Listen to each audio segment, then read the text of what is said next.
I can't believe anybody watches this and thinks it's even remotely logical. These are the guys who love to pretend like they're logical. Like, please, facts don't care about your feelings. Pfft. You're right, they don't. And this is an instance where you couldn't be more wrong in every fucking little thing you said. Now, finally, I'll end with this. If you think it's not the case that her identity is driving them nuts, they're doing the same thing to Rashida Tlaib today. So let me read you a quote from Rashida Tlaib and then how they're characterizing it. Here's what Rashida Tlaib said, and this led to a firestorm. She said, there's always kind of a calming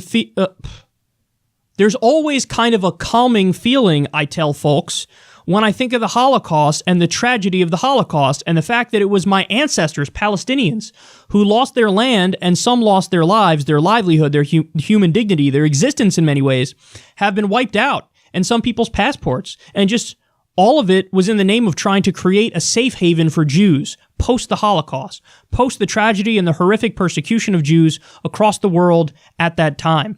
And I love the fact that it was my ancestors that provided that right in many ways, but they did it in a way that took their human dignity away, and it was forced on them.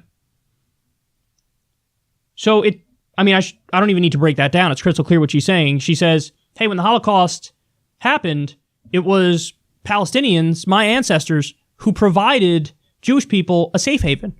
And that gives me a calming feeling knowing that they're safe from the Nazis, basically. And now there's a place where they can go where they don't have to worry about something like what happened in Nazi Germany. And you know what they did? They took the first thing of what she said, got rid of the second half, and smeared her as if she's in favor of the Holocaust.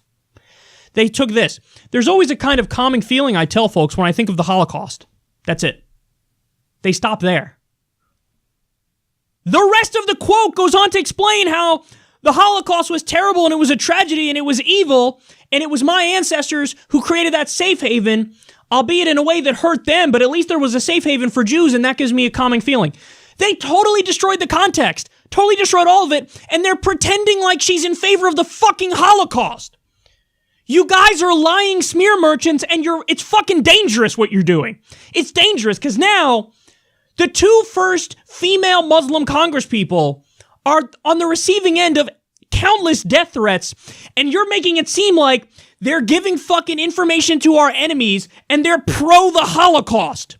How the fuck do you guys sleep at night? By the way, you know who made the Rashida Tlaib story big? Liz Cheney. Washington Examiner wrote the smear piece and Liz Cheney fucking tweeted it. Oh, God damn it, man. These guys are fucking liars. Now Trump is tweeting about Rashida Tlaib and acting like she's pro-Holocaust. Do you have no shame, or are you all that stupid? Which is it? Are you all the biggest fucking idiots on the planet? Or do you have zero shame and you don't care and you'll smear them even though it's dangerous and wrong and terrible?